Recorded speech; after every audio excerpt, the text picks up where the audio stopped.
භගවතෝ අරහතෝ සම්මා සම්බුද්දස්ස නමෝ තස්ස භගවතෝ අරහතෝ සම්මා සම්බුද්දස්ස. Good morning everyone.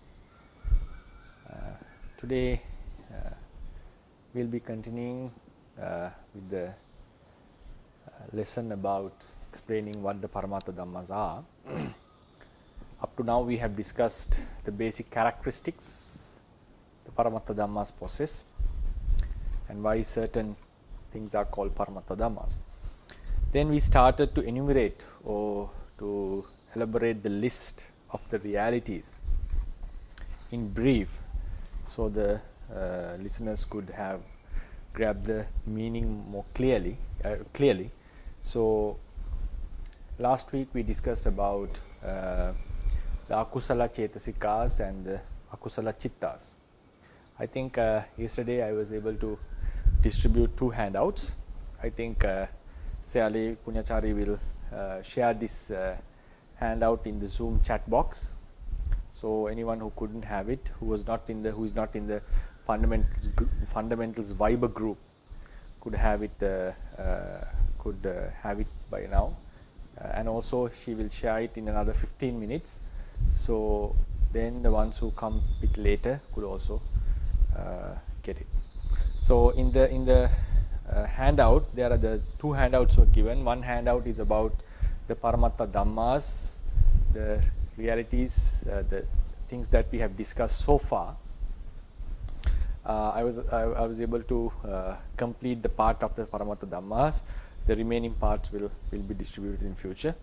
And then second handout is a list of the Paramatha Dhammas that the Theravadians consider as realities. So if you go to the handout, the first page, second handout, the list of Paramatha Dhammas according to the Theravada tradition. The list of Paramatha Dhammas according to the Theravada tradition. So there are 3 types of Sankata Paramatha Dhammas mentioned in the tradition. So Chitta, we normally consider it as the focus. That's how we express the term in this class. And it has been explained, and we also mentioned there are 89 types of verities in this one type of focus. Though we explain it as a one intrinsic nature, a single intrinsic nature, in the Theravada tradition it has been explained in 89 fold and sometimes 121 fold. So in this list we are only discussing about the 89 types of Chittas. 89 and 121 are identical. There's no difference in the essence. So how the Lokuttara Chittas are counted. In the 89 classification we count only 8 Lokuttara Chittas, while in the 121 classification we take it to be 40. So then so far we have discussed. Now the Chitta, if you go in below the list, so Chittas are, I have given all the names of all the 89 Chittas, so the listeners could go through them at their leisure. I'll be explaining them one after another in brief. Then if you go into page number 6, we find the Chetasikas. The first 5 pages are dedicated to the Chitta, the names of the Chittas. Then number 6 we have Chetasikas. Chetasikas are divided into 3 groups. 13 Anya Samana. Anya Samana is translated as ethically variable mental factors. Ethically variable because they can be found together with all akusala and beautiful mental factors. We didn't discuss, we just skipped them. We'll be discussing them in the next week. Then last week we discussed about the 14 akusala chetasikas. Actually our discussion was very brief, just the translation and a very basic meaning was given. So then after describing the 14 akusala chetasikas, we mentioned the Chittas which associate these 14 akusala chetasikas are called akusala chittas. are called akusala chittas. In a brief, just in a moment, we'll be seeing the diagram of the chittas, how they are, how the chittas are divided. The 89 chittas are divided. So the chittas which associate these 14 chetasikas, akusala chetasikas, unwholesome mental factors, chittas which associate them are called akusala chittas. I think we try to understand the difference between the chetasika and chittas last week. Chitta is the focus itself. Chetasikas are the mental states that associate this focus. So these, if any chitta is associated by any of these unwholesome mental factors, that chitta is called akusala chitta. If we go back to in the handout to the first page, if you go to the first page, under the chitta we find that in the third subtopic there are 12 akusala chittas. 12 akusala chittas are threefold, as lobha mula, dosa mula, moha mula. So all these 12 akusala chittas have at least few of the akusala chetasikas. So akusala chetasikas are mental factors. Akusala chittas are the focus or the mental consciousness that are associated with these akusala chetasikas. So we should be able to distinguish this difference when we are studying the Theravada teachings. Then we go back to the page number 7. We go back to page number 7 in the Chetasika group. There are the third group of Chetasikas. We call them the Sobhana Chetasikas. Sobhana Chetasikas. Sobhana Chetasikas are 25 in the number. 25 in the number. Today we are going to discuss about them. So the chittas which associate akusala chetasikas were called akusala chittas. Then the chittas which associate these sobhana chetasikas are called sobhana chittas. We can see the similarity. If a chitta associates akusala chetasikas, that chitta is called akusala chitta. If any chitta associates sobhana chetasikas, that chitta is called sobhana chitta. But when you go through the list of the chittas in this handout, you will not see any particular chitta called sobhana chittas. Now we'll be explaining that in the board, what are the sobhana chittas out of these 89. Then in the page number 8 we find the rupa. Rupa is mainly twofold, 4 great elements and the derived elements. We call them Mahabhuta and Upadaya Rupa. Mahabhuta and Upadaya. 4 and 14. Why normally the derived matter is 24? Why did it became 14? Because we have taken out the Anippanna Rupas. That are the Rupa that are not concretely produced by any of the 4 factors. So normally when you study the Theravada Abhidhamma, we study about 28 types of Rupas, but here we have given only 18 Rupas, excluding the last 10, which are not ultimate realities according to the tradition. So this is the brief introduction about the handout. So today we will be going to page number 7. Page number 7. We have 25 Sobhana Chetasikas, beautiful mental factors. So the chittas which associate these beautiful mental factors are called beautiful consciousness, Sobhana Chittas. Sobhana Chittas. Then I think it's easier if we can enumerate what are the Sobhana Chittas in the first place. For that, we'll go to the first page. In the first page, we have mentioned Chitta is fourfold. Chitta is fourfold. Kamavachara, Rupavachara, Arupavachara and Lokutra. Kamavachara, Rupavachara, Arupavachara and Lokutra. We'll have a brief explanation about them in a future lecture. What are these Kamavachara, Rupavachara, Arupavachara and so forth. So today we are going to find out what are the chittas which associate these Sobhana mental factors, Sobhana Chetasikas.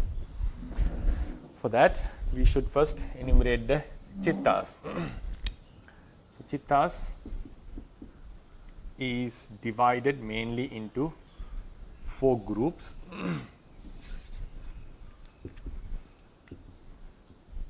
Kamavachara, we have 54. Rupavachara, 15. These are jhana chittas actually. These are jhanas. Arupavachara, 12. It's a higher type of a jhana.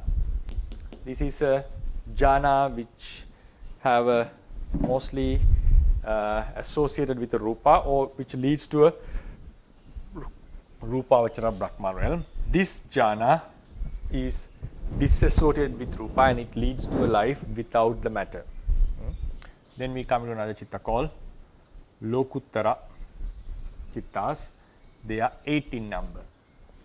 Normally the chittas are 89. 89. Then we come into Chetasikas, mental factors, 52. So they are threefold as Anya Samana, ethically variable. So we have 13, which we didn't discuss yet. Then Akusala,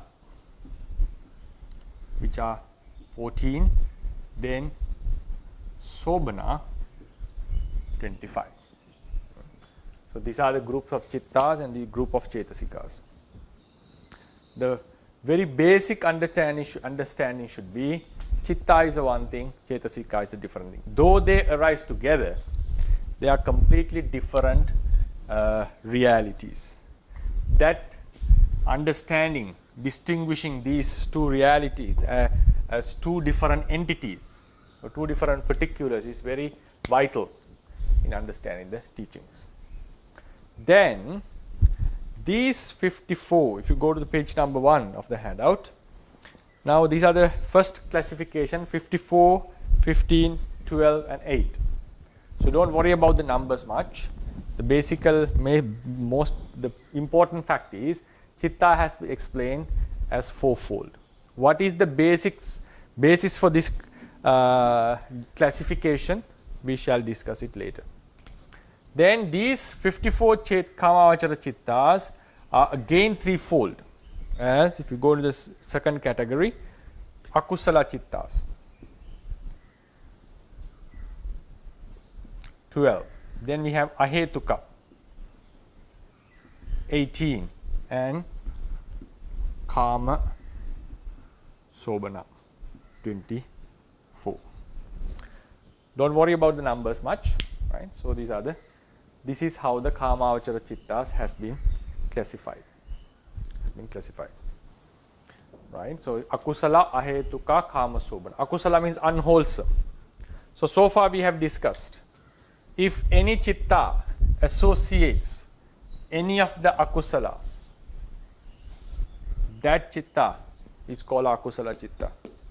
We saw a difference we saw a similarity in their association. Right? And the next thing is these Kusala chittas never associate these Sobana chetasikas. They never associate with each other. It means because they can never come together. But we also mentioned that Anya Samana and Akusala can stay together. Sobana and Anya Samana can stay together, and sometimes they stay alone even without the association of Akusala or Sobana chetasikas. That also we mentioned last time. Sometimes there are chittas which only have these types of chetasikas, ethically variable, like the very basic. We categorize them as the very basic qualities of cognition. Basic mental qualities of cognition, such as feeling, perception, recognition, the focus, the one-pointedness. So these are the very basic. We cannot distinguish them as either as Akusala or as Sobana. But so they can associate Akusala and Sobana both at different times. That's why they were called ethically variable, because ethically these akusalas are considered as low. Ethically they have a low value. Sobanas are considered supreme in the ethical sense. But these anya samanas sometimes, now for instance the effort. So we can sometimes have effort for stealing. It can be associated with akusala. Effort for meditation. At that time, this effort, the basic fact of cognition, one of the basic characteristics of cognition are associated with sobana mental factors. So next week we are going to discuss what are these very basic factors of cognition. So far we discussed about the akusalas. Then so today we are going to discuss about the 24 sobana chetasika. So what are the chittas which associate these sobana chetasikas? So in the list, the Kamavachara group, Kamavachara belong into the sense sphere, sensual sphere. Rupa Vachara, Arupa Vachara, Lokuttara are spiritually higher attainments.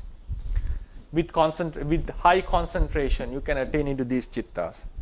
With insight meditation, we attain into this supra-mundane level of becoming a noble being, Sotapanna, Sakadagami and so forth. So we'll discuss them later. What are these chittas? So now, sobana, 25 sobana chetasikas. Any chitta which associate any of these 25 chetasikas were called sobana chittas. Any of the chittas which associate the 14 akusala chetasikas were called akusala chittas. So the chittas which associate the sobana chetasikas are all these spiritual attainments are considered as sobana for sure. Spirituality means development of good ethical qualities. So they are the we can call they are the paramount position in our spirituality. One comes into a very high concentration, comes into a supreme wisdom, and then when we come into our normal, like these are spiritual attainments. In our day-to-day life, sometimes we do possess certain good qualities such as having a good virtue, having restrainment from evil deeds. So these kinds of good thought, good behaviors can be found even in the beings who have not advanced in the spirituality, who are not advanced, who have not reached higher heights in spirituality. So therefore, in the sense sphere, so these are the ordinary chittas, these are the spiritually higher chittas. In the ordinary chittas, obviously there are akusalas, and there is a chitta called ahetukas, which we will be discussing next week. What are these chittas? Then we have some kind of good type of chittas, but they are not in the standard of these high spiritual attainments. So therefore, the chetasikas, these 25 chetasikas are surely associating these chittas. In the Kamavachara realm, they associate up to here. Up to here. So these chittas are as not all the sense sphere chittas. That's why we had to divide it into 3 groups. So these chittas are associating sobana chetasikas. Right? So therefore, we call them collectively. We can give them a name. We give them a name. Sobana chittas. Sobana chittas. Why are they called sobana chittas? Because they associate sobana chetasikas. Then, just to complete this picture, now I think you can guess. We mentioned chittas which associate akusala chetasikas are called akusala chittas. Chittas which associate the sobana chetasika are called sobana chittas. What we are left with is these anya samana chittas. They are we recognize them as the very basic characteristics, mental traits of cognition, the very basic level of cognition, anya samana. If you go to have some sort of idea about what are these Anya Samana, very basic characteristics of cognition. Please go to page number 6. Please go to page number 6. We find 13 Anya Samana Chetasikas. So one is Passa, the contact, Vedana, the feeling or the sensation, Sanya, the perception, Chetana, the volition to do a certain action, Ekaggata, the one-pointedness, which we explained last week, Jivitindriya, the mental life faculty, which enables the mind stream to continue without breaking, without stopping, getting terminated, without getting terminated. Then the Manasikara, the attention. Attention we had to explain, it's the mental factor which makes the Chitta to get into this act of cognition. Then Vitakka, the initial application of the mind, Vichara, the sustained application, Adhimokka, the resolution. It can be either can associate Sobana and Akusalas, the resolution, having a confidence of a certainty about the object, Virya, the effort, Piti, the zest, and Chanda, the zeal. So these are the very basic, according to Theravadians, basic levels of cognition. So one thing to remember is, though Akusala Chittas are termed as the Chittas which associate the Akusala Chetasikas, we also mentioned these very basic levels of Chetasikas are also associated in them. It is not possible that any Chitta would appear without this. It is not possible. It is not possible. It is not possible according to the tradition that any Chitta contains only Akusala Chetasikas. A Chitta contains only Sobana Chetasikas, which is not a possibility according to the tradition. So therefore, Anya Samana Chetasikas are associating all of these Chittas. But it doesn't mean that all the Chittas have the 13 Chetasikas. There are a certain mix of them. Some may be missing in certain Chittas. But at least some of them should be found in all the Chittas. Right? So therefore, these Anya Samana, if we circulate it with blue color, right, Anya Samana can be found in Akusala Chittas as well. Can be found in the Sobana Chittas as well. And then these Ahetuka Chittas have only the Anya Samanas. These two groups. Right? So, Akusala Chittas contain, why they are called Akusala Chittas? Because they have the Akusala Chetasikas, but together with few of these 13, and Sobana Chittas are the Chittas which associate the Sobana Chetasikas, but keep in mind, some of the Anya Samanas are also found in them. Then these 18 Ahetuka Chittas are only associating these Anya Samana Chetasikas. I could have easily drawn it like without this blue line, which would give a clearer picture. But technically, it is not perfect. That's why I drew this line. But before drawing it, we can have a, I think, better view on the chart. Now, Sobana Chittas are associated in Sobana Chetasikas, Akusalas are associated. Akusala Chittas are associated in Akusala Chetasikas. Then Ahetuka Chittas, these 18 Ahetuka Chittas has only the Anya Samana. They are neither considered ethically low nor ethically higher. Right? So these are the Ahetuka Chittas which only have the Anya Samana Chetasikas. But technically, we should keep in mind Anya Samanas, I think it's clearer. Anya Samanas can be found in Sobana as well. Right. Technically. Anya Samanas can be found in Akusalas as well. So that's why we drew the blue line. Blue line can be found in all the Chittas because they are the very basic characteristics of cognition. Right. So today we are going to discuss about these Chetasikas and briefly what are these. No, not the explanation of Chittas. We are just going to explain how they are, like what are these Chittas connected with these Sobhana Chetasikas. Right. I hope everyone get a clear view on these, how the Chittas and Chetasikas are combined. Right, Chittas and Chetasikas are combined. So before we go into the explanation of Sobhana Chetasikas, we discussed about the Akusala Chittas last time. We discussed about the Akusala Chittas. If you go to the page number 1 again, go to the page number 1. So the third category, Akusala Chittas are threefold as Lobha Mula, Dosa Mula and Moha Mula. It was threefold again, right? Lobha Mula, Dosa Mula and Moha Mula. Lobha Mula was 8. Lobha Mula was 8. Then Dosa Mula were 2 and Moha Mula were 2 again, right? 2. Then in the Akusala group, we had a list of 4, 3, 4, 2, 1, like the Moha, Ahirika, Anuttappa and so forth. We had a list of them. So when we say a Lobha Mula Chitta, when we take a Lobha Mula Chitta, we have some of the Akusala Chetasikas. If we take the Lobha Mula Chitta,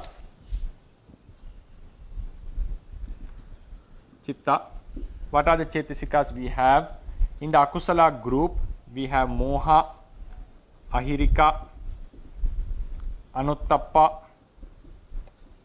right? Then we have Uddacha, we have Lobha, Ditti or Mana, any of them.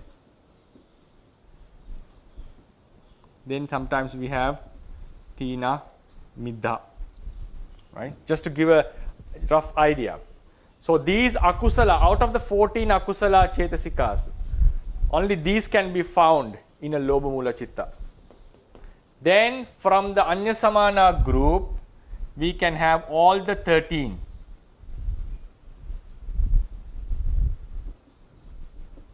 Right? Anyasamana, all the 13. So when we say a Lobha Mula Chitta, Chitta itself is the focus. Then all these mental factors are found together with this focus. So then that focus is called a Lobha Mula Chitta. The main reason was this group contained the Lobha, which is a very powerful mental, Akusala mental state. It also contains Moha, but Lobha is prominent in this Chitta. So when we take the Dosa Mula Chittas, again we have some kind of these Chetasikas, but there will not be any Lobha if you take it a Dosa Mula Chitta. Instead of Lobha Mula Chitta, we take the Dosa Mula Chitta.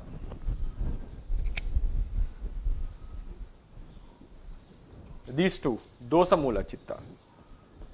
Not these 8, these 2 Dosa Mula Chittas. We have the very basic Akusalas, then we have Dosa, Issa, O Machariya, O Kukucha,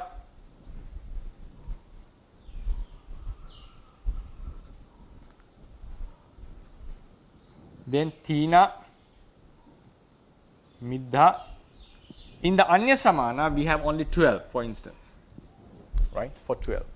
Why there is no PP there? So what I want to mention is, now in the Lobha Dosa Mula Chitta, the mixture is different from that of Lobha Mula Chittas. When we come to Moha Mula Chittas, we have a different mixture. So likewise, when we are talking about a Chitta and its Chetasikas, in the end we should be able to figure out what sort of Chittas are associating what types of Chetasikas. That's what the mixture is about. That's what the mixture is about. So even though we mentioned Akusala Chittas are associated in Akusala Chetasikas, but we should keep in mind these Anyasamanas are also playing a role with those Chittas. Sometimes we may use the word in the Chitta, but keep it in mind that the focus and the mental factors are arising together as a cluster. Right? That is the basic explanation. Then we go into the Sobhana Chetasikas. We go into Sobhana Chetasikas. Right.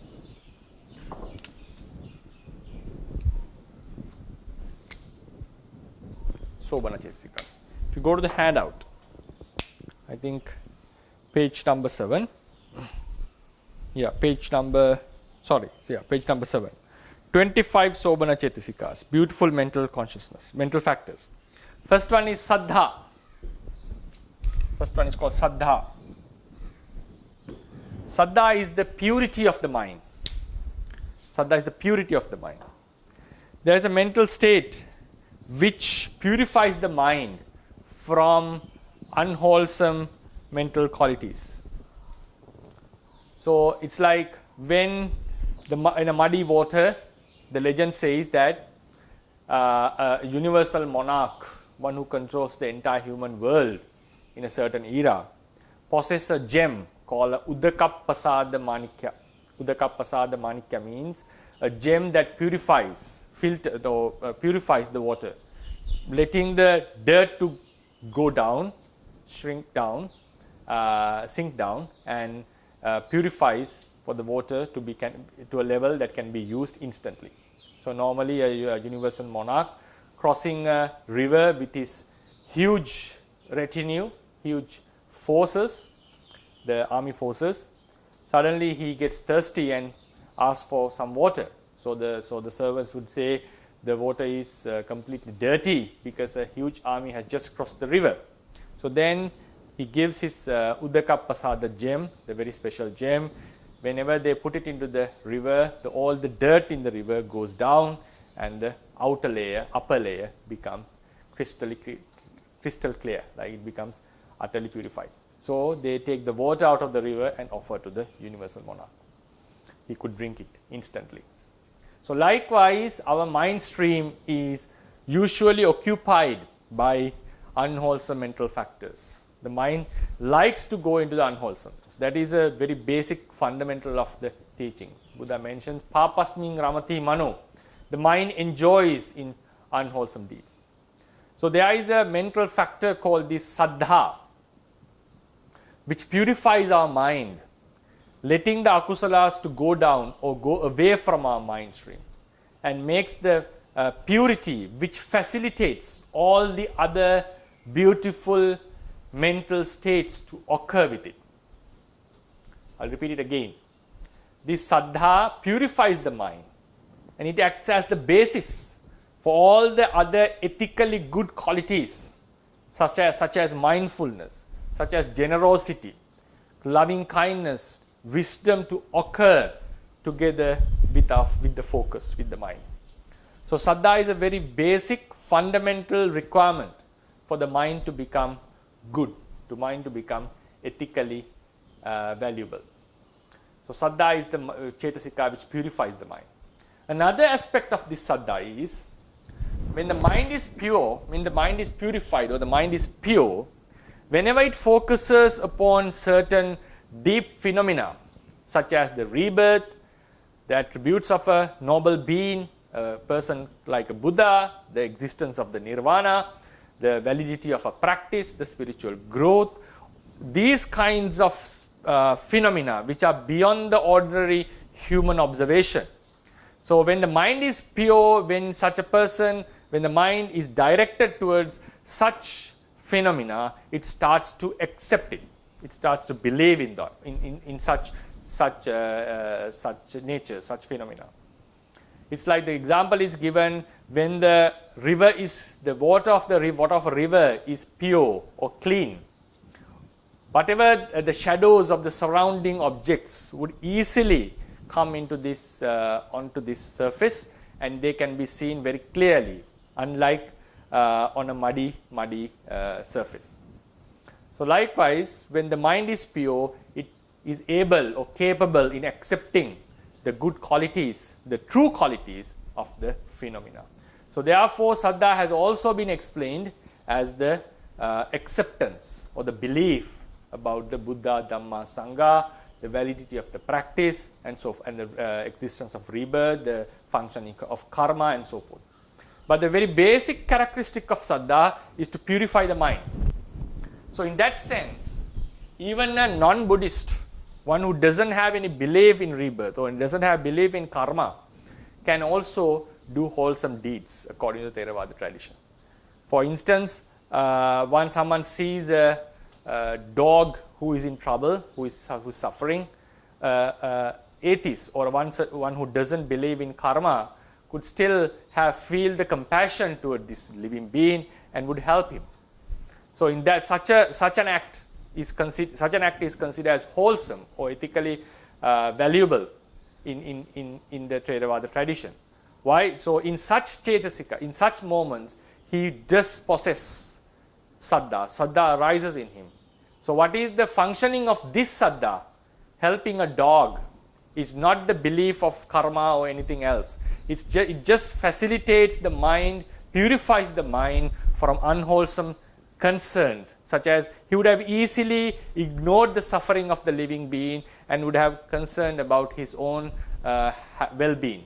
Or sometimes he may feel happy about the suffering of the living being if the dog was disturbing him. So such unwholesome thoughts would have occurred in the mind instead of the compassion. So what the saddha did was, saddha purified the mind, threw away or pushed away the unwholesome thoughts, and it purified the mind. The purification has to be explained in two ways.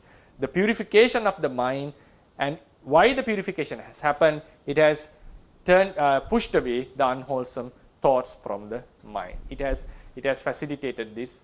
So therefore, it facilitates the good qualities like loving kindness, compassion to occur in the mind. So therefore, saddha is the very basic characteristic of saddha is to purify the mind by removing the unwholesome qualities. We can call extension of this quality, of this purification, is the belief about the true phenomenon. Then one can ask a question, what about the belief of a false phenomenon according to Buddhism? That we explain based on Adhimokka, right? We'll be discussing them in later chapters in the future courses. Then we come to the second mental state, which is called sati.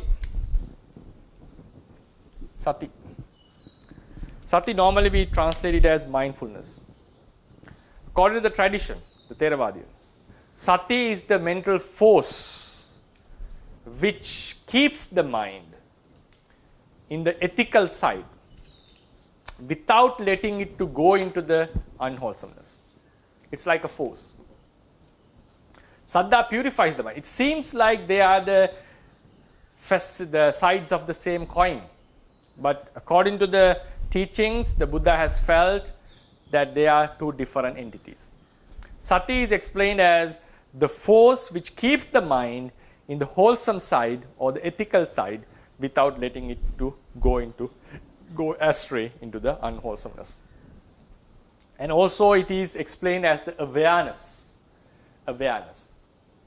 Sometimes these days it has been explained as the awareness of the present moment.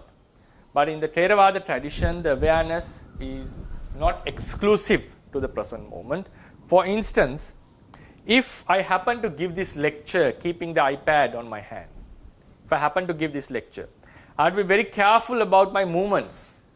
If I unnecessarily move my hand, this may fall down. So therefore, while I am giving the lecture, always constantly, regularly I am giving an attention and reminding myself that there is some breakable of tangible, fragile thing on my hand. So likewise, the mindfulness is a force which keeps the mind in the wholesome side. At the same time, it always reminds us about our status, what we are doing.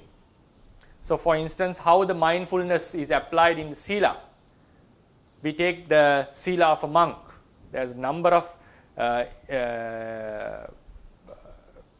large number or enormous number of Silas, the Sikkhapadas, monks have to follow. But it doesn't mean that all monks have to always keep on reciting or thinking about these rules. After we have learned them, we implant them in our consciousness, like we keep it in our mind. We try to be aware of them. So then whenever a certain thing is going to happen, if the monk is mindful, the mindfulness reminds him that you are about to break a rule. For instance, monks are not allowed to, we talk about the one rule, regarding while we have eating. Monks are not supposed to talk while the food remains in the mouth. It doesn't mean that few food particles. If the mouth is filled with food, unable to utter the words properly, so at that time we are not supposed to talk. For instance, while we have put the food into mouthful into our mouths, and while we are chewing, someone asks us a question. So then we have the urge to answer. But if the person is mindful, so while I was talking, I had the urge to suddenly take my hand and write something on the board. So if I'm mindful, I would keep, if my awareness is good, I would keep it first on the desk and go and write, because I was aware that some breakable thing is on my hand. So likewise, when the mindfulness is present while we are eating, so if someone asks a question, the mindfulness would remind us, you are not supposed to answer now. You have to first eat, finish the food in your mouth, and then you have to answer. So that is called the awareness. So in the Theravada tradition, sati, mindfulness, is not the focus on the present moment. There is no, Buddha has, now when we think about the sutras, Buddha has given how the mindfulness can be brought into the past objects. How do we consider about the past objects and so forth. So the scope of mindfulness is very, very huge. But at the same time, we have to mention, if someone is maintaining a good awareness in the present moment, if someone maintains a good awareness in the present moment, that is also a part of the mindfulness. But the scope of mindfulness is not confined to the present moment. It has a larger scope. So that's why in the Theravada tradition, we explain mindfulness as the force which keeps the mind in the wholesome side, not letting it go into the unwholesome side. So that is the broader explanation of mindfulness, and that can be found while we are doing contemplation on the Buddha's attributes, while we are paying respect to a senior, while we are doing some duties to the others, even while I am teaching this Dhamma. I have mindfulness in terms of keeping my mind in the wholesome side, not letting it go into the unwholesome side. So the mindfulness is explained as the force which keeps the mind in the ethical side. So then we come into the, so it's also utterly necessary factor. Without mindfulness, none of the wholesome qualities would appear in our mind. Then we have Hiri and Ottappa, number 3 and 4. Hiri and Ottappa. Right? Hiri and Ottappa. These are called the ethical, the moral shame and the moral fear, moral dread. Moral shame and moral fear appears when we are about. It becomes manifest. It manifests obviously on occasions when we are supposed to do certain immoral deeds. Certain immoral deeds. While we are about, supposed to do. At that time, sometimes we feel shameful or to do it, or we feel like it's not proper for a person like me to do such an act. So that, if that moral quality arises in our mind, we abstain from doing that act. Sometimes we see the dangers of doing an evil, the results that we would encounter in future by doing such unwholesome acts. Also the insult that we may get in this very life after doing such acts, the mean acts. So seeing the dangers, we get the ottappa, the fear, and seeing the inappropriateness proportionate to our character, we get the hiri. So hiri and ottappa are considered as the protectors of the civilization, lokapalaka dhammas. So that's why people have limitations in their acts, that we don't cross certain borders, right? We don't cross certain borders. They are also ethically valuable according to the tradition. Then we have alobha and adosa, another two, alobha and adosa.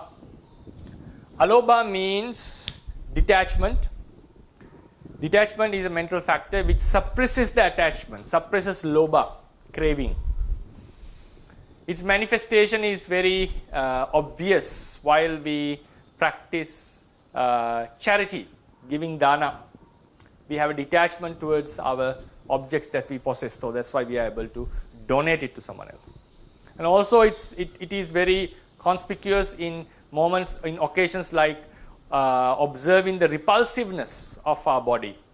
So then the lust that we have towards ourselves gets subdued, about ourselves and also about others. So in Asubha Bhavana, the repulsive meditation, and also seeing the repulsiveness of the food, Ahare Patikkula Sanya, and also while giving charity, this alobha becomes very obvious. Adosa is the non-hatred which suppresses the hatred or the anger. It manifests as loving kindness in some occasions, not like wishing for the welfare of other beings, not getting angry or upset with someone. So this adosa is also one of the very basic requirements in our mind, dealing with the object in a proper manner without getting getting upset about it. Alobha and adosa, when we talk about very basic cognition, alobha and adosa are very necessary in every sobhana chitta, every good type of chitta. So with that, we are not attached to the object, we are not disliking the object, so we maintain a very good balance in our mind because of these two mental factors. Then we have another factor called tatra majjatata.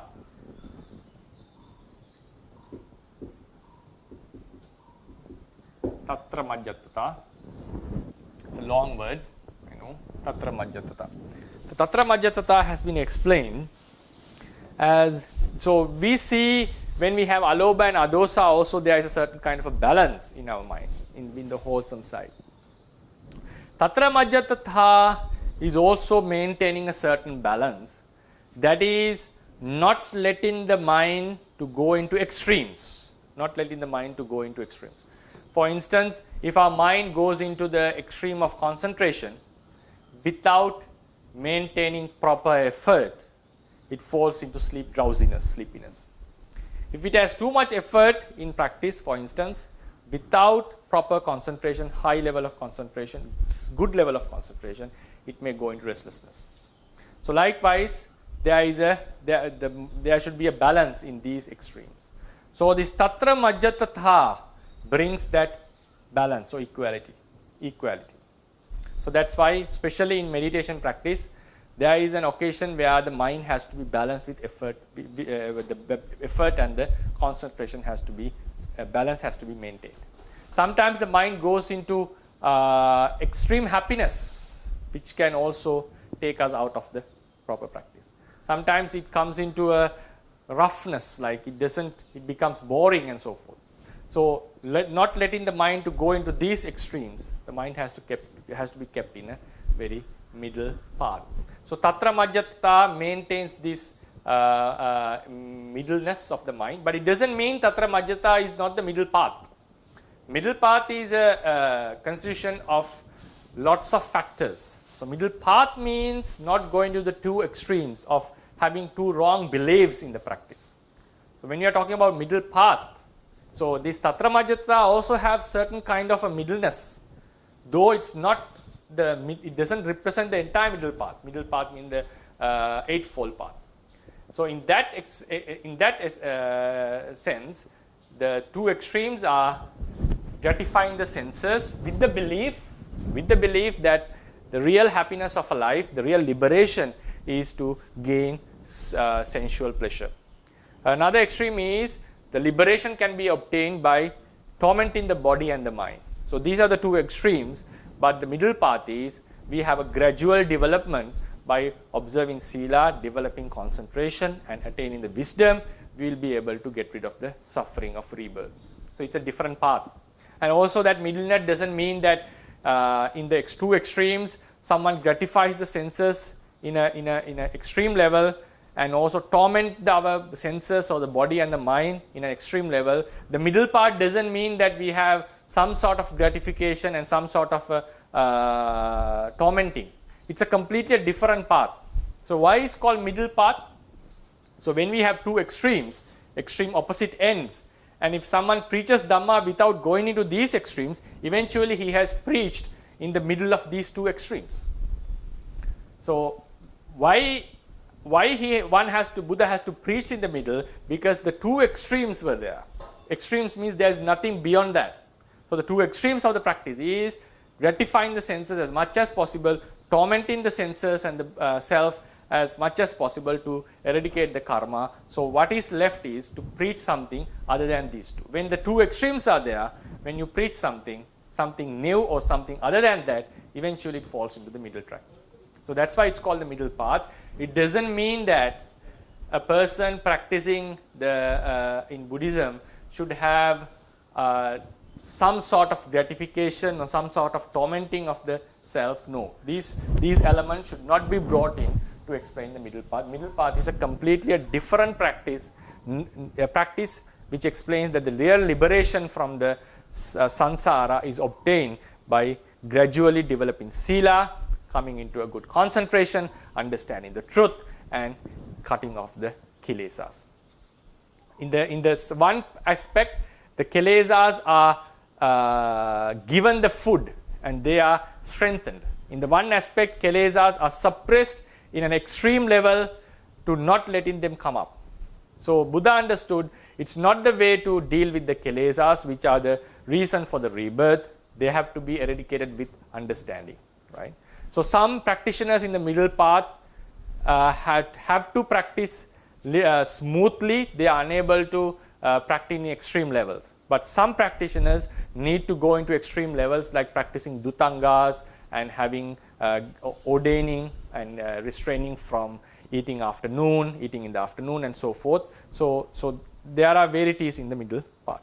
So what I wanted to explain is this tatra majjatata, though it has been explained as in a balance of the chitta, it is not the middle path. It's a part of the middle path. We can say it's part of the middle practice. And the middle path also should be known very clearly according to Buddhist teachings. Then we have a list of cetasikas from number 8 to number 19. Pairs. We have pairs. Kaya passaddhi, chitta passaddhi. Kaya lahuta, chitta lahuta. Kaya mudita, chitta mudita. Kaya kammanyata, chitta kammanyata. Kaya pagunyata, chitta pagunyata. Kayujjukata, chittujjukata. So I'll just explain the basic meanings of these. Kaya here represents the group of cetasikas. Kaya represents the group of cetasikas. Chitta represents the focus. Chitta represents the focus. So the explanation is there is a tranquility of the mental sphere. Tranquility. That is called passaddhi. All the wholesome acts are associated with such tranquility. And the next thing is, only when the mind is tranquil, it is able to have good ethical qualities. Then we have lightness of the body, lightness of the mind and the mental factors, which is opposite to the wholesome thoughts like thina middha and so forth, which makes our mind and the body heavier. Then we have mudita, malleability. Malleability means softness, we can call. It's not very rigid. The mind is not rigid when the mudita is present. Then wieldiness. Wieldiness is it's not appropriate or it's not suitable for certain wholesome deeds. So when the kammanyata, wieldiness is present, it's like a pure gold which can be used to make any of the ornament, any ornament of any shape very easily. So likewise, the mind is very adaptable to. Adaptable means it's adaptable to all the wholesome acts when the kammanyata is present. Then proficiency, pagunyata, the ability of maintaining the wholesome acts very without getting away from them. He is proficient in these acts, so it comes with gradual practice. Then we have rectitude is the ujjukata. The mind is direct, erect. Erect doesn't mean, there are two types of erectness. One is the being honest. The one is always continuously practicing on the path without going up, forward and backwards. Like sometimes we may do wholesome deeds, sometimes we may go into the unwholesomeness. So there is a flux in the normal person's mind. So that happens because the ujjukata is absent. And also we can say mindfulness was absent. At the same time, ujjukata means it is the crookedness of the mind. He is not constant in his practice. And there are 12 chetasikas as explained as six pairs. According to the one commentary, sub-commentary, the Lady Sayadaw, Venerable Lady Sayadaw suggests that though they have been explained as 12 chetasikas, they should be considered as just 6 because it's not logical to consider tranquility of the chetasikas and tranquility of the mind separately. It's just tranquility is found in a mental cluster. Why? But why it has been explained as twofold as kaya and chitta? Because it has an effect to the body. All these 6 mental qualities have a great effect to the body. So that's why they have been explained as twofold, even though the Dhammasangani explains them as the tranquility of the chetasikas and tranquility of the mind as separately. When we observe it, it becomes clearer that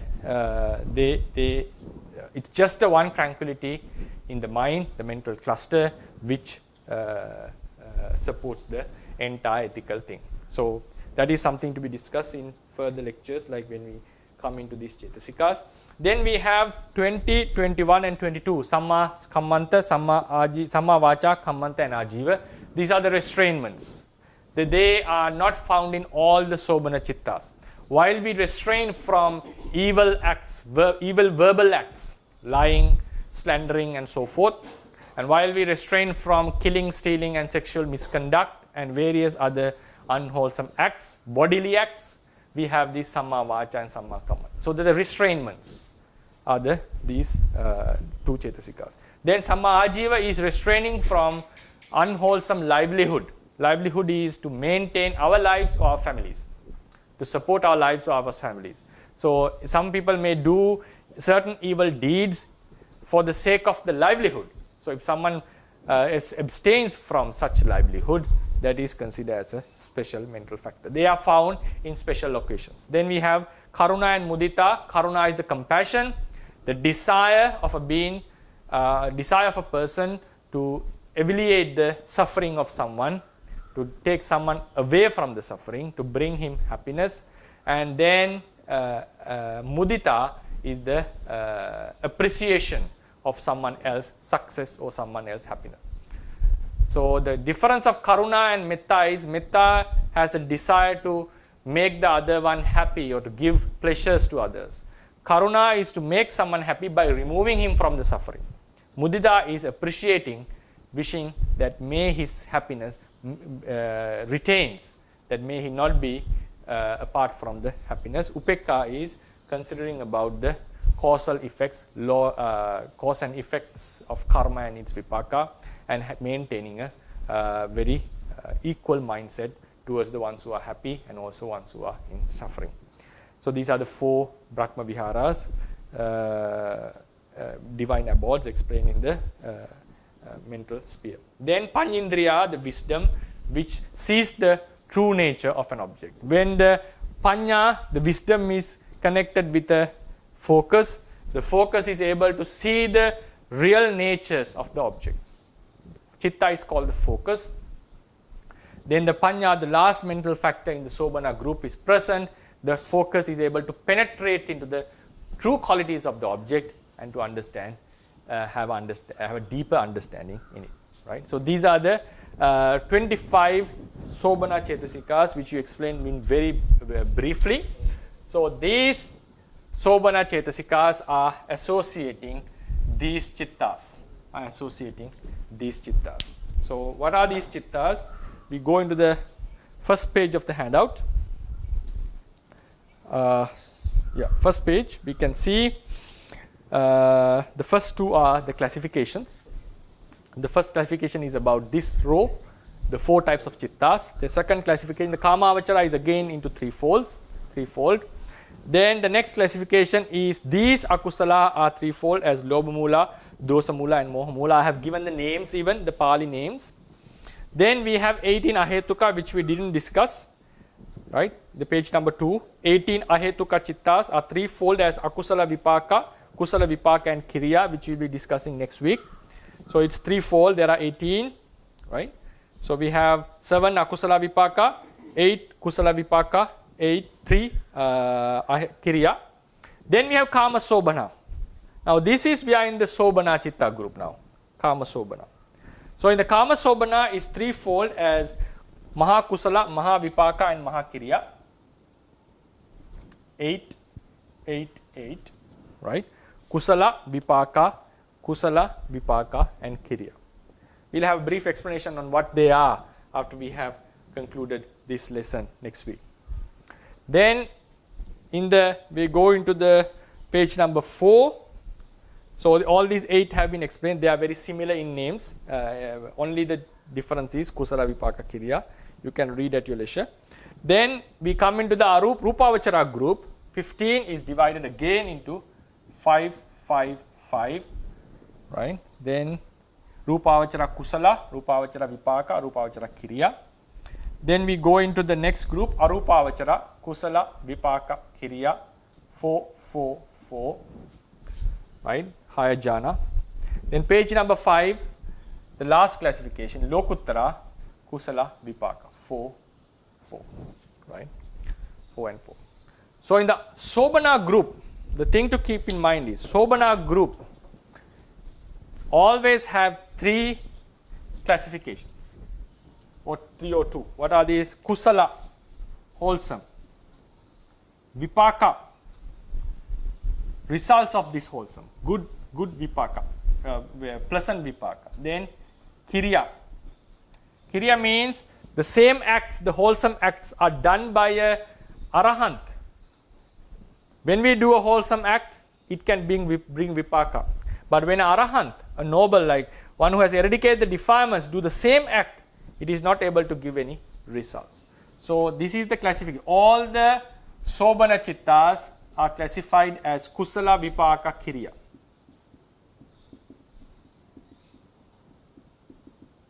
Kusala is the acts that we do normally. Vipaka are its results. Kriya, when the same act is done by a Arahant, those are called Kriya. Then in the Arupavachara also we have Ku, Vi, Kri. Means Kusala 4, Vipaka 4, Kriya 4. In the Lokottara also we have Kusala and Vipaka. 4 and 4. It doesn't have any Kriya. It doesn't have any Kriya. So in the Sobhana group, we have always Kusala, Vipaka, Kriya. Kusala are the minds, the acts, when a normal ordinary person do such acts, those are called Kusala because they are already ethically higher qualities. Then there are results. The pleasant results that are produced by these Kusalas are called Vipaka. Then when such acts are done by a Arahant, those are called Kriya. Right? Those are called Kriya. So these Chittas are associating these Sobhana Chetasikas. These Chittas are associating Sobhana Chetasikas and also some of the Anya Samana Chetasikas. Because Anya Samana Chetasikas are the basic requirements of cognition. Right? Basic requirements of cognition. So I hope I was able to explain the relationship between Sobhana, the beautiful mental factors, with beautiful consciousness. Next week we are going to discuss about the very basic attributes of cognition, Anya Samana, and about the Ahetuka Chittas in brief. Afterwards we'll be explaining what these Chittas are in brief terms, what are they and what are their practical applications. Yeah. So I'll conclude the lecture with this and leaving the session for the Q&A part. Yeah. Thank you, Bhante. Sadhu. Just like before, hello everyone. So if you have any questions, please put it in the chat box or raise your hand and we'll read out your questions. In the meantime, Bhante, may I have a question about the Panyendriya, the lab, Sobhana Cetasika? Yeah. So here you define it as the seeing the true nature of the object. But this question is very similar to the question like last week about avijja. So the question is, what is the basic level of Panyetriya? Because to be honest, sometimes the Mahakusala Citta, we have that Mahakusala Citta, but it doesn't mean that we actually see the true nature of the object. Yeah. Thank you for that. So what the question is, now we have, if you go into for the other readers, page number 8 of the handout, page number 7 and 8. 7 is the 25 Sobana Chetasikas. In the list, in the next page, we have the last one called Panindriya. Panindriya is translated as the wisdom faculty. Wisdom.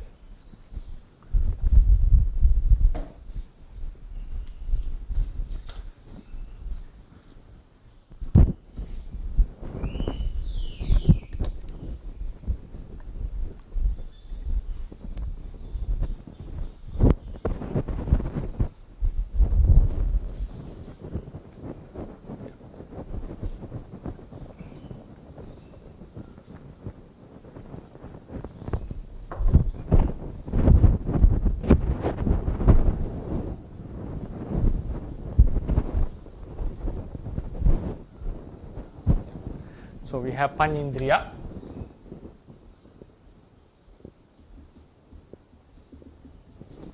It's called wisdom.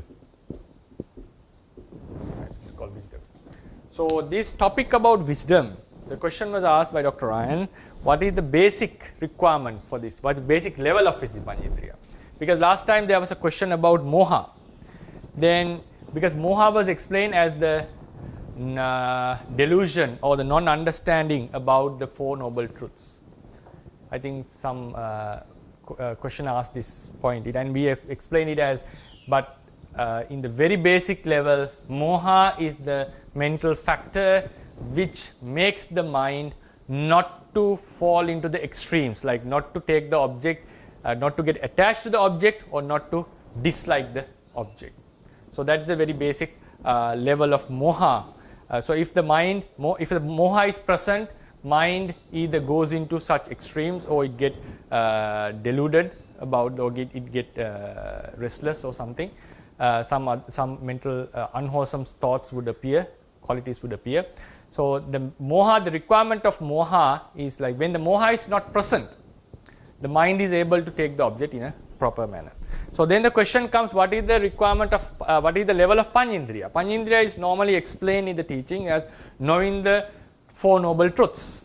Is one aspect. So is every Panindriya is able to know the Four Noble Truths? No. The basic requirement is the mind, basic explanation of Panindriya is it sees the object more deeper than the focus. Focus is knowing the object, it delimits the objects and knows the object having separated it from others. Then the perception recognizes the object, sanya, which we will be discussing next week. Sanya recognizes the object. Every object has its own unique type of a nature. When the focus is taking the object, sanya becomes sensitive to that uniqueness. So we are able to distinguish one object from other. Then the Panindriya, the wisdom, knows some extra attributes of this object. Another very similar quality which we will be discussing next week is vichara. Vichara means, if you go into the handout, page number 6,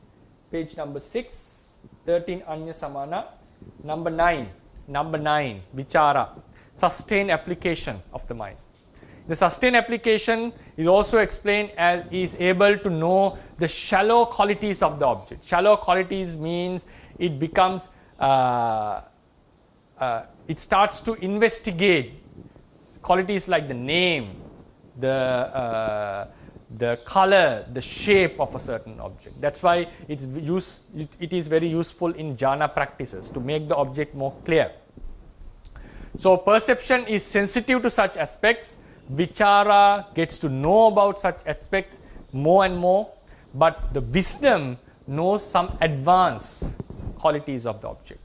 It is not necessarily that this knowing is related to Four Noble Truths. It's not necessary that this knowing is going into Four Noble Truths. Then what is the basic requirement, basic level where we should write the borders? Objects have, every object in the world, according to the tradition, doesn't possess certain qualities, like there are certain false qualities of an object. For instance, there is no self in any of the object. And in the Sankata, the conditioned objects are never permanent and are also not pleasurable in ultimate level. It doesn't give pleasure in the ultimate level. So likewise, if the mind starts to see the false qualities of an object, then we call it has fallen into the level of moha. It has fallen into the level of moha. Then the mind comes into a mind without moha takes the object without focusing on such, without accepting or believing in such false qualities. So that is a very basic requirement for the mind to not to fall into the moha with the akusala group, to the akusala group. Then we are left with the focus, knowing the object, having separated it from other objects. Then in that focus itself, now we write it, now this is the focus. So this is the object, it has separated from other, it has been the object has been separated from other objects by this focus. So now if there is no moha, means there is no wrong considerations about this object as self, permanent and so forth. Then with this, in this focus, we have certain attributes such as perception, knowing becoming sensitive to its unique characteristics. Sometimes we have vichara, knowing more and more about such shallow attributes, and focus is taking the road. Now when we add the panya, amoha, when we add it, if it is present, it is able to see some advanced qualities about this object, right? And the scope of this panya is not only confined to the practice. Now for instance, a scientist will be able to know some deeper aspects of a certain phenomena or deeper aspects of a certain object. Maybe he may be seeing a partial truth. He may be seeing a partial truth. But his observation, if it was deeper than the ordinary understanding, we call that his mind was occupied by, his mind was associated with panya. For instance, observing an object, if someone understands that there is some kind of a heat element found in each and every object which are not obvious to our day-to-day observation, that the effect of heat or effect of a cohesion in all the objects, that understanding has come with a deep penetration, a more advanced penetration. But he may not be able to see all the four factors, all the forces how are functioning in every object. Though he has seen a partial truth, if that understanding is beyond the normal observation of ordinary being, we call he has wisdom. Now someone is investing his money in the market, and if he thinks more deeper and sees how the market is functioning properly, and if he is not motivated by his emotions, in such cases such pondering or such investigation is associated with wisdom.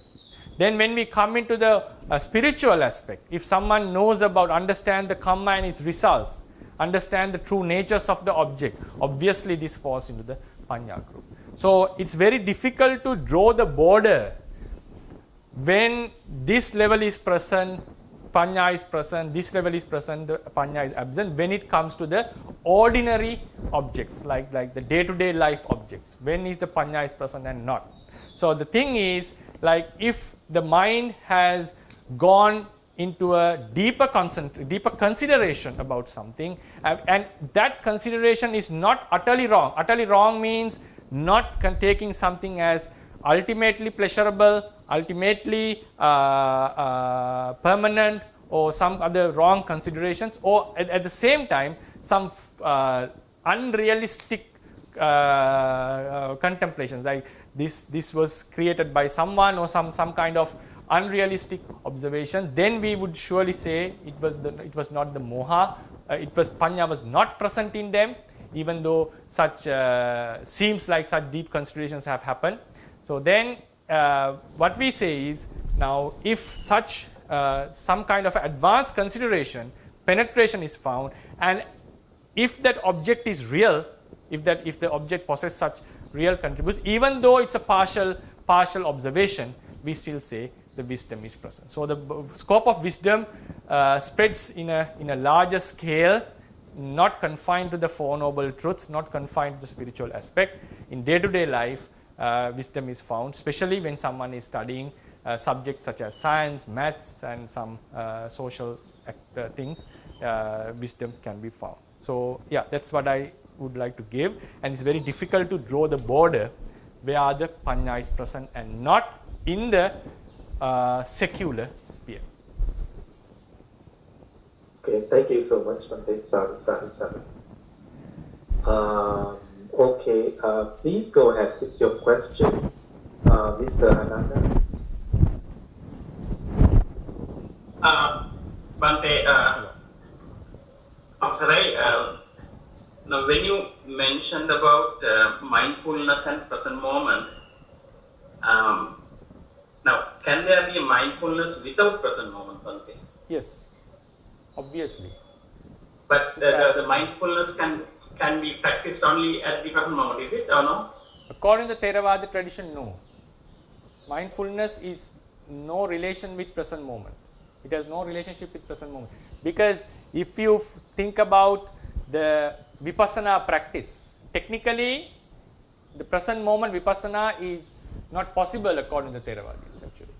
For instance, when we focus on a certain object, like I'll go into the extreme example, then we come into how the Buddha has explained about the mindfulness in the doctrine. For instance, when we are focusing on doing Vipassana, we did the Vipassana observation, we see a certain object. So according to the teachings, what happens, according to the Abhidhamma teaching, there are mind is working in processes, right? Mind is working in processes. So what happens is, when we have the basic observation, the mind, this reality arises and passes away quickly, right? So we observe during its momentary existence. So this first observation knows what the object knows, means become sensitive to the object. Then this observation can never have, for instance, Vipassana. It can have mindfulness. Mindfulness means the mind is not thrown into the unwholesome side, but it cannot have that deep understanding about the object. The real Vipassana understanding comes up only after this process has gone. So then we think about that same object and we starts to know its actual natures, impermanence, suffering and non-selfness. Then at that time the object has already passed. It's a past object that we are focusing. So technically the next thing is, if a mind arises in us and then we are aware of that mind, it has to happen with another mind, because the two minds can never occur in one person. So this is obvious that Vipassana mindfulness is always found. It's very rarely found with the present object. There can be extreme cases like observing others' mind and directly observing your rupa with the mindo. There can be some rare occasions the present moment mind Vipassana can occur, but technically it's not there. Then now someone can ask, this is talking about Vipassana. So what about the mindfulness? There can be some mindfulness without Vipassana. Yeah, mindfulness is a larger scope. Mindfulness doesn't always need to be Vipassana. Even while we are contemplating the Buddha's attributes, the mindfulness is still present. For instance, we are focusing on the Buddha's qualities in Buddhanusati.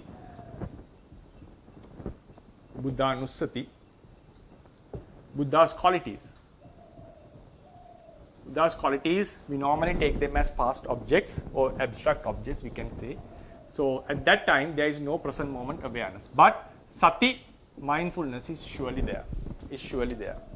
And then if you go into the Natakarana Sutta in the Anguttara Nikaya,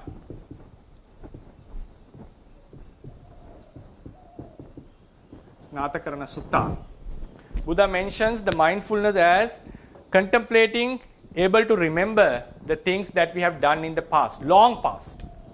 The tradition explains it's not just merely remembering what we have done in the past. It's contemplating on the past. Now, for instance, I have done donation to a certain temple or to certain monks, or done some duties to my teachers few years back. So now I would contemplate that my wholesome deed. And also sometimes the unwholesome acts that I have done in the past, like killing animals, killing creatures, or stealing, whatever act we have done. So these things can be remembered, recalled by us. So what the Buddha mentions is, according to the tradition, Theravadins interpret this. The Buddha says he is able to recall chira katampi, chira basitampi, sarita anusarita. He didn't mention whether they are wholesome or unwholesome. So the tradition explains this. What is this remembrance? What does it mean? Is it just remembering what we have done, acts that we have done in the past? So the tradition explains, no, it's not just mere recalling what we have done. It's remembering them in terms of vipassana practice. Vipassana practice means thinking, remembering, knowing, understanding. All these words I will be using: thinking, remembering, understanding, contemplating. That only aggregates did such acts. There was no person who did such acts on those occasions. Just Nama Rupa occurred and Nama Rupa passed away. Those Nama Rupas are not present at this moment. So that is called a Vipassana mindfulness according to the Natakarna Sutta. Then we come into another explanation found in the tradition. This we come in the commentary literature in the Digha Nikaya Samanya Pala Sutta.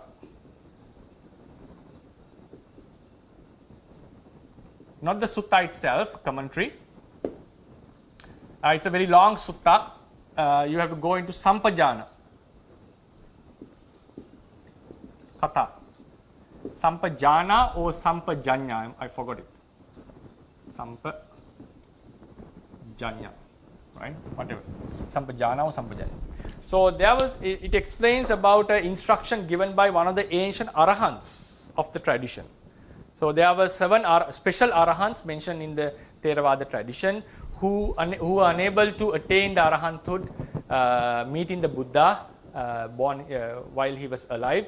They became delayed because of some delay in their practice while they were coming in the samsara with the Bodhisattva in 5 jatakas.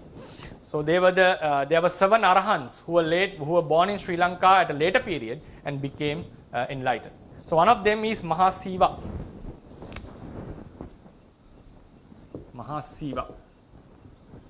So he is considered as one of the great commentators or teachers of the era, and he became an arahant at the age of 90.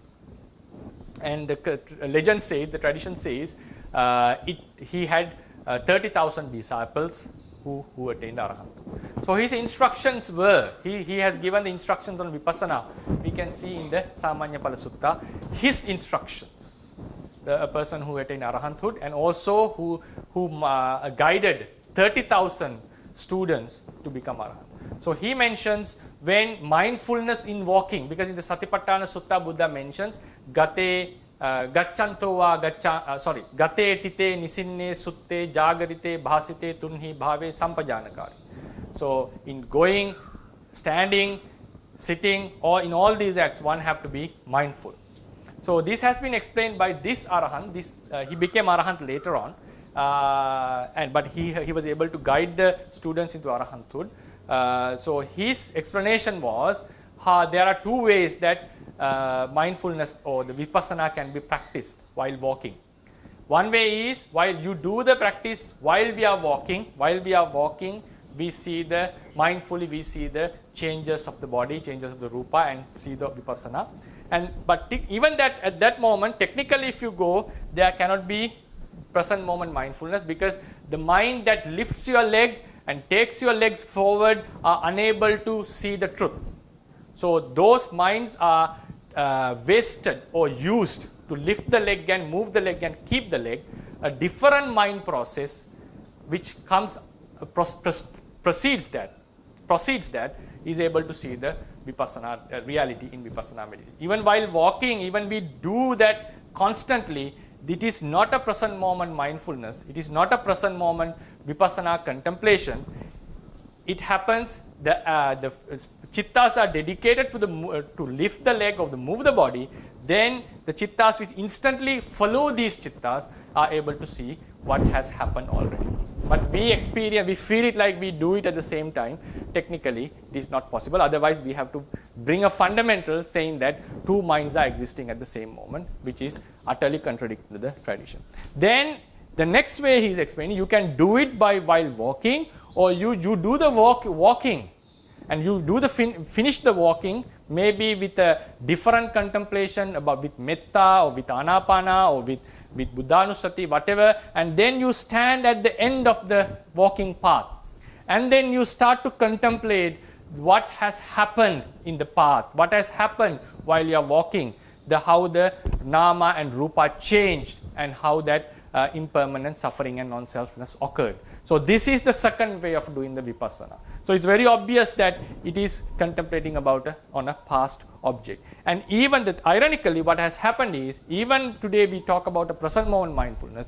Technically, it is impossible to have a present moment mindfulness in vipassana practice. So I exclusively explained the explanation on the vipassana level. I assume that the question was raised on such basis. And so the mindfulness in the Theravada tradition has a broader scale, and it has been explained based on the sila, based on the samadhi, and so forth. So that's why I gave the example about the awareness, that we are aware about what we are doing, and it doesn't let the mind go into the astray. Then the counter question can be asked, isn't that the present awareness, that we are aware of what we are doing?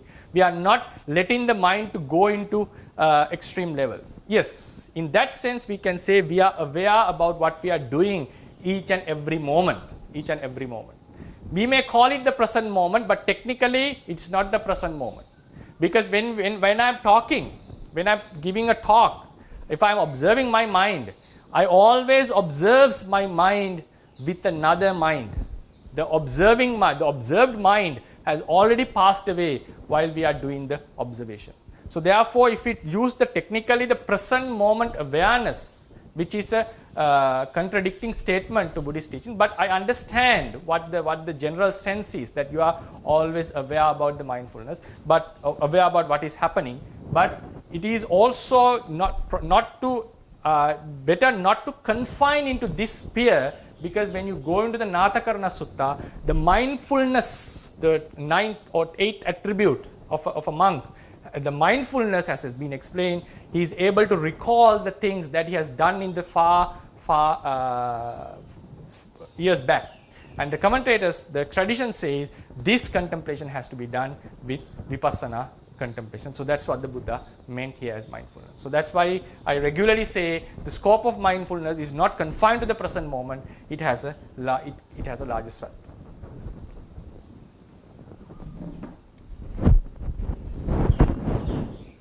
Is it clear or any? Bhante, actually, I was thinking of, I did not think about the object. Object can be past, but the action can happen only now. So that's my understanding goes. In that regard, whatever, even if we are doing a akusala thing, we are doing a akusala thing, that action is present, right? Yes. So whatever action we do is present. So this is not just the mind itself is present is not a criteria to call the mindfulness is present, because in that sense lobha is also present, dosa is also present. So if we indulge in certain act without any mindfulness, that act is also a present moment act. So but we don't going to say that present moment lobha, we don't going to call at present moment dosa. We tend not to call it likewise, because that even though we are aware about the indulging object, we don't call it the present moment lobha. So likewise, mindfulness, the act happens, the observation happens the present moment, because every act occurs in the present moment. So that is not a way to use that the mindfulness is present in that aspect. That's what I mean. Yeah, that's right. Thank you. And just one more thing to add to it. What about the mindfulness in Arahant? So is that in the present moment? No. It's not necessary. No. Not necessary. Okay, Bhante. Thank you. Okay, thank you, Bhante. Saru, Saru, Saru. So there is just one more question in the chat box, Bhante. Okay. Okay. Yeah, so the question is, Bhante, could you please repeat what you explained about Kaya Citta? So I guess it is the sixth pair of the Jitasikas. So why is it 12, but we can understand it as 6? And then could you please repeat about Kamanyata, Pagunyata, and Ujjukata, an example of their function in daily life? Okay, so it's also very important and useful. The Kamanyata, first we come into the Kamanyata, Pagunyata, and Ujjukata. Kamanyata is our mind is adaptable to do certain acts. So it is all is like the readiness, we can call it, the readiness. Sometimes our mind, certain acts, our mind is not compatible to do certain acts. So this, it can also be explained as his rigidness, but this mind needs to have compatibility to do certain acts. So it's, we normally say like I forgot the example, the simile which was given. It says, if you give me 1 second. Yeah. Kamanyata is the readiness or fitness of the mentalities for wholesome deeds. When the mind is occupied with hindrances such as kamachanda, it is not to fit for wholesome acts. A person who has strong hindrances cannot keep his mind fixed in wholesome acts as he wishes. He is not able to do it as he wish. It will quickly get away from the unwholesome track and fall back into the unwholesome side. Kamanyata is opposite to nivarana, it's opposite to the hindrances. When it is strong, the mind is adaptable to many sort of wholesome deeds as pure gold which can easily be used to make jewelry.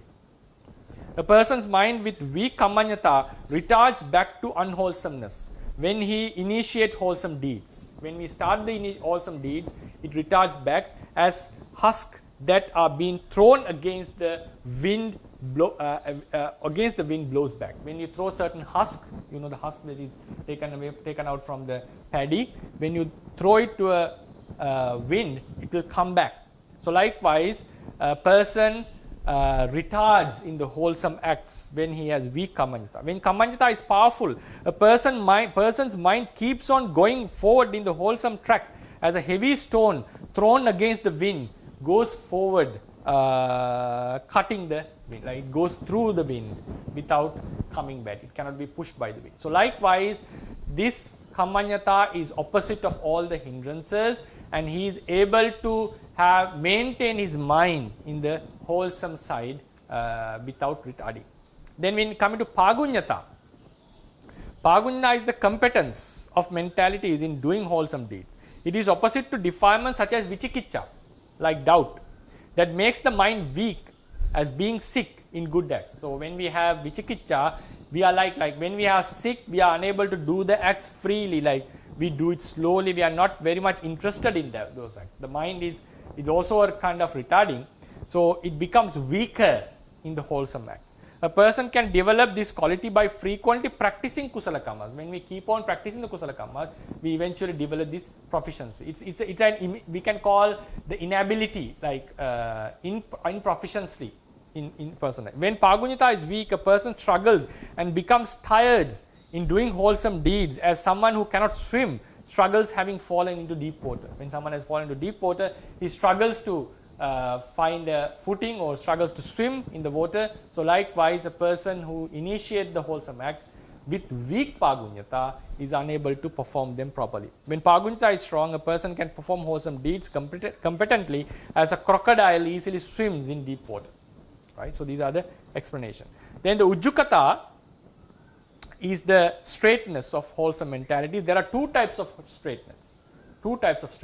One is the honesty, like we say if someone has done a fault, we accept it. Like we don't hide the faults. That is called the honesty. Honesty doesn't mean you say whatever you do. Honesty is directly related with our faults. We accept our faults. We accept that we have done such things, such mistakes have happened. We don't conceal them. That is a one type of honesty. The second type of direct, the two types of straightness. One second type of straightness is we are straight in the wholesome path. So if we are crooked, like if we turn, if we bend from the wholesome path, means we go away from the wholesome path. So if someone is regularly doing wholesome and also coming back into wholesome, his path in the wholesomeness has bent. So the thing is, now this ujjukata is more difficult than the first type of ujjukata. First type of ujjukata is being honest. So in that case, we are liable, we know we are prone to do certain bad deeds, and after we do it, we accept it. It's much harder than concealing. Concealing is much easier. We accept our faults. It's also a development in our practice. But the highest ujjukata means we are not doing the wholesome deeds in the first place. Doing and accepting there is some quality in it, but overall it is not appreciated. So if we do not do any unwholesome acts, that is the real straightness. When ujjukata is weak in the mind, a person is not consistent in his wholesome acts. Sometimes he is eager in doing good deeds. Sometimes he feels lazy, and sometimes even falls back doing unwholesome acts. It should be noted that in order to improve our consistency in wholesome deeds, we need to enhance this bending mental quality, right? So there are some similes given, what types of bends that we have. Then these are the explanations about kammanyata, pagunyata and ujjukata. Then we come into, I mentioned that though they are 12, they can be explained as 6. So this is what the Venerable Ledi Sayadaw in Paramattha Dipani has explained, that these qualities, now mind and mental factors appear in clusters. They are called mental clusters.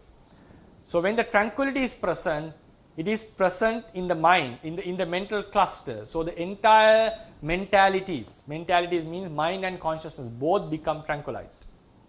They become light, they become adaptable, they become proficient.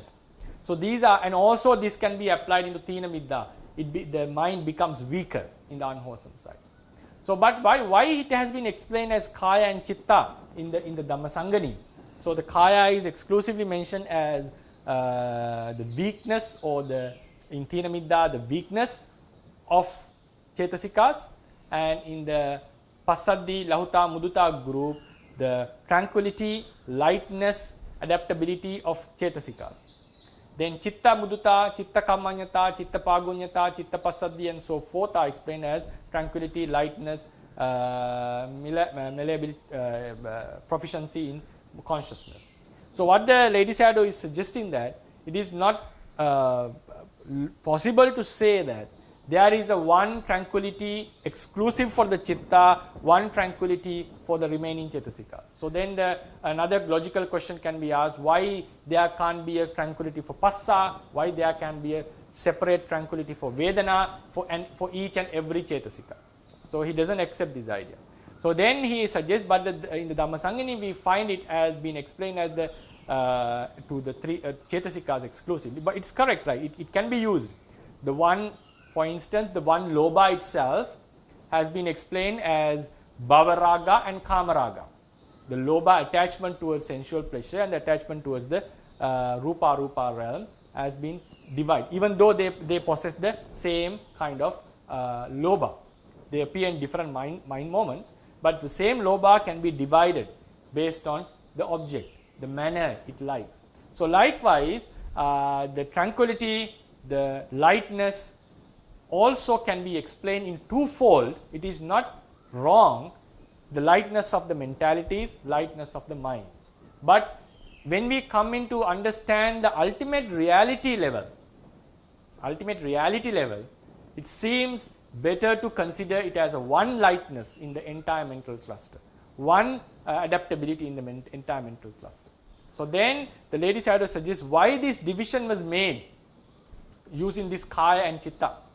Because in many occasions we can see when our tranquility arises in our mind, our body also becomes tranquil. It becomes tranquil. It is very obvious in our meditation. When we are weak, when we are lazy, the mind retards. At the same time, we know when the weakness is very powerful, the Tina Middha is powerful, our body also get affected. We feel very heavy in the body. It's one of the defilements that cannot hide. If you are very lazy, Tina Middha is very high, it obviously it will get manifest through the body. Then when it comes to Pagunyata, Kammanyata, Lahuta, Muduta, the Sayadaw explains these qualities, like effect of these 5 qualities, starting from Lahuta, Muduta, Kammanyata, Pagunyata and Ujjukata, can be seen in the matter while we perform the Iddhivida, like the psychic powers. Especially when we levitate into the sky, Lahuta of the mind affects the body, Lahu Sanyancha. So likewise, there is a great connection of these mental states with the body. So that's why in Dhammasangani they have been explained as twofold, as Chitta with the terms Chitta and Kaya. Chitta and Kaya. So this explanation you can find in the Paramattha Dipani regarding the Passaddi, Lahuta, Muduta, Kammanyata and so forth. For the Tina Middha, he doesn't give this explanation. Personally, I adapt this same explanation into Tina Middha, and there have been some teachers who claims that even though Tina Middha has been explained as the weakness of the mind and the weakness of the Cetasika, in practicality, it is impossible to distinguish what are the the weakness of the mind and weakness of the Cetasika separately, because we find a mere one weakness in the mind. Yeah, that's why I mentioned so. Sadhu. Thank you, Bhante.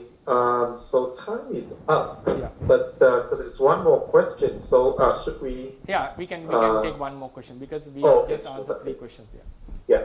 So the question is, dear Bhante, classification reference to the present moment, mindfulness explanation you made. Is it the same for Samatha Bhavana, for example, in the Anapanasati? Yes. You mean like, is it while we focus on the Anapana, we feel the touch first, we observe, we feel the touch normally in the beginning level, not at the higher level.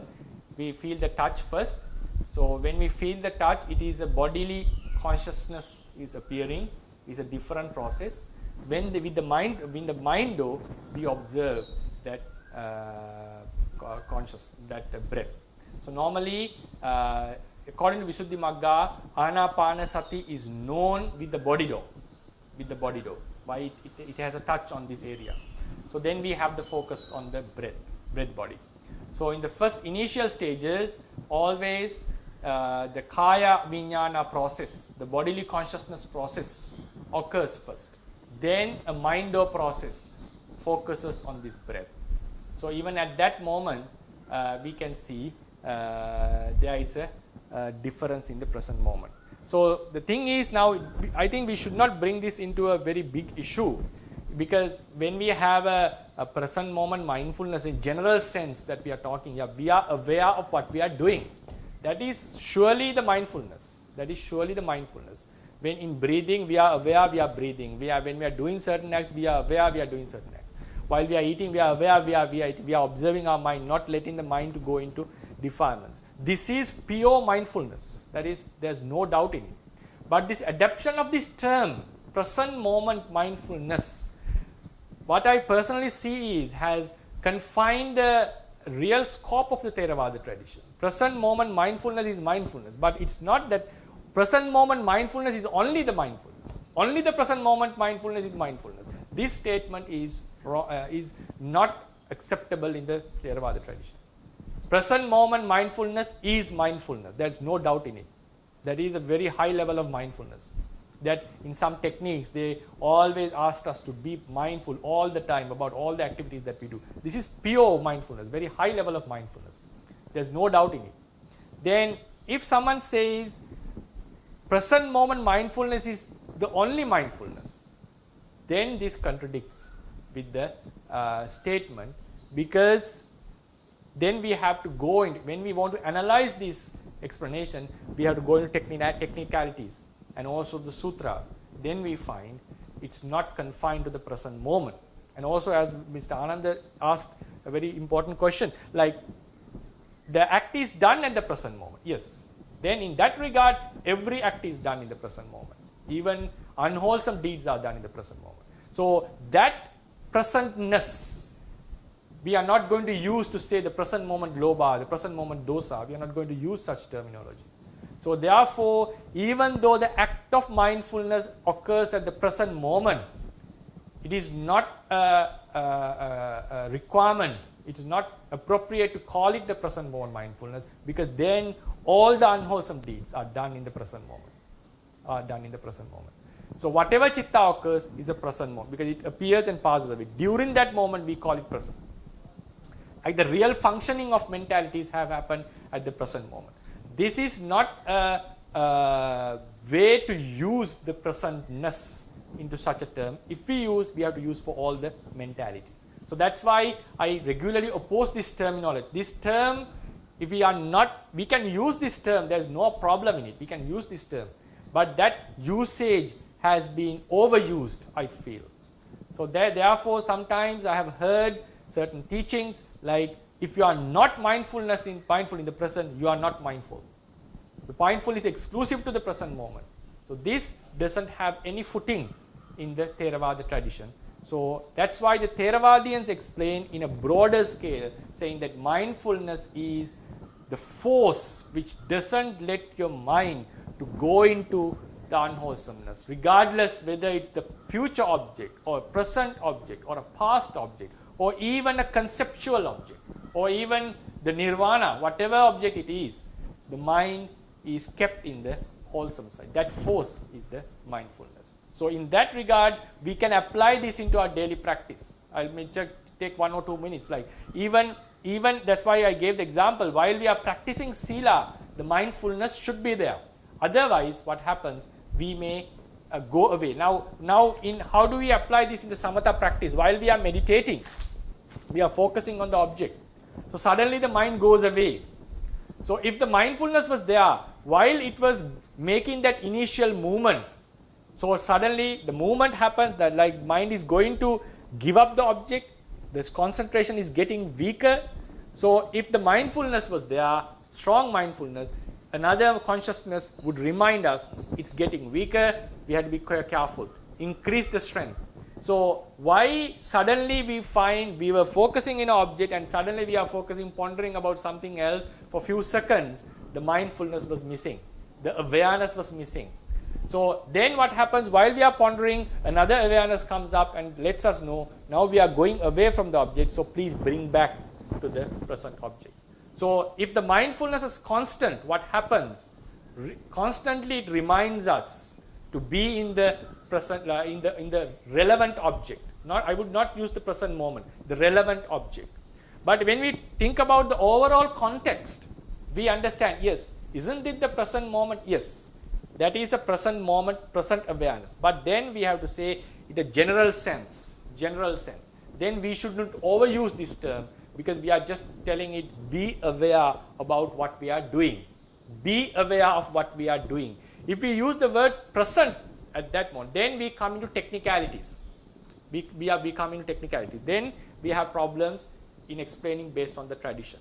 So using the term is okay to my understanding. This is my personal understanding based on my knowledge that I've had. It's okay, but we should be able to know what is its usage and when to use and how to generalize it, and how do we understand the broader sense of mindfulness according to the tradition. Okay, sadhu. Thank you, Bhante. And then there is another hand. So what do you think, Bhante? Oh, it's already 10:10. Okay, just we'll give a chance because yeah. Okay, Bhante. So please go ahead with your question, Sayale Uttama. Yes, Wadami Bhante. Thank you very much for your teaching. I have a question about Saddhamma. Saddhamma? The Saddhamma. I cannot hear. Is Tatra Majjhattatha. Okay, Tatra Majjhattatha. Okay, right. Okay. Yes. So, you say it is a kind of new notion to me that this Saddhamma is preventing the mind not to go to the two extremes. Yeah. What kind of two extremes is that? I think to compare with sati. Sati is to keep the mind in the kusala side. And then when in the kusala side, if some kusala qualities is too much, also not good, is that correct? Yeah. So that's why this sattva comes into being. But to my understanding, any kind of kusala is good. Right. Whatever level. So can I understand this? Janapika is like a kind of buffer zone. As what? I cannot hear you. Sorry. As Buffer. huh? Buffer zone. Can you, Dr. Ann, can you repeat? I cannot hear her. It's a buffer zone. A buffer zone. Yes, exactly. You are right. That's a very, very good and it's also a sharp question. So, thank you for raising that actually. So, this if we take the mental cluster, right. So, these are the extremes. For example, if we draw that these are extremes like restlessness. Then we have sleepiness, drowsiness or laziness we can call. Right. So, what the Tatra Majjatata is doing, so when these are the extremes, at that level the mind is already akusala. Before going into that, there are like tendencies towards these sides. Tendencies towards these sides. Right? Still the mind is wholesome, but when now the mind is tending to go towards this. So we have to explain it in 3 stages. For example, the words doesn't come into my mind directly. Yeah.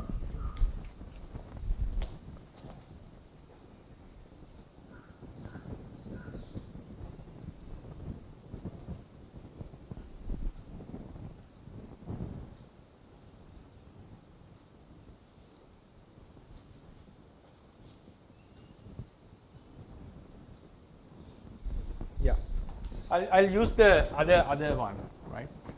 It's the other 2 extremes which are easy to understand. Arati, Atipahatta, right? One example is Atipahatta, too much excited. Then boredom.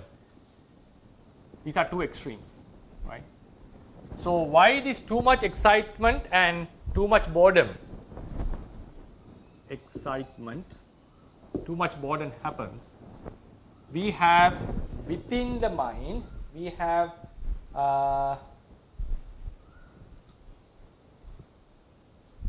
Atipahattata, Atilokata. These 2 levels we call Atipahatta. Okay, you can use the English terms. Right. Overly happy. Then cause. Right. So the mind in the wholesome level comes into the happiness, increases. The equilibrium is broken. The balance is broken. Then what happens? After few moments, it falls into the unwholesome, akusala. Then the mind is cross, it's not having the pleasure in it, so it falls into boredom, akusala. So what happens? This Tatra Majjatata doesn't let the mind to go into these extreme levels and it maintains. If the Tatra Majjatata is weaker, the mind gets only happy, but it's still in the kusala moment. The balance is being broken. Then what happens after a few moments? It falls into the lobha, and sometimes it gets engrossed, but still we are focusing well. We are in the mindfulness, so the mind is losing its balance in this happiness and understand some kind of understanding, right? Better to say not understanding, like a certain balance. So then if it gets more and more dry, what happens?